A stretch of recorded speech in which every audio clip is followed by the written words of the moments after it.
Allah Resulü Hz. Muhammed sallallahu buyurur: Hər gecə ölüm mələyi belə nida edir: Ey qəbir sakinləri, bugün ahirətin vəziyyətini necə gördünüz?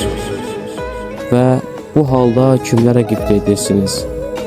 Ölülər cavab olaraq belə deyirlər: Şübhəsiz ki, biz məscidlərdə namaz qılan müminlərə qibtə edirik. Çünki onlar namaz qılırlar, biz isə qıla bilmirik. Onlar zəkat verirlər, biz isə verə bilmirik. Onlar Ramazan ayında oruç tuturlar, biz isə oruç tuta bilmirik. Onlar ailəsinin xərcindən artıq qalanını sədaqə verirlər, biz isə sədaqə verə bilmirik. Onlar Allahı daha çox zikr edirlər, biz isə zikr edə bilmirik.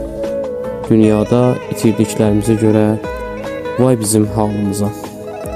Əziz dostlar, dünyada nə qədər fürsətimiz var, Allaha səcdə edək və insan əgər Allahla qəlbi döyünərsə, həqiqi yəqinə çata bilər.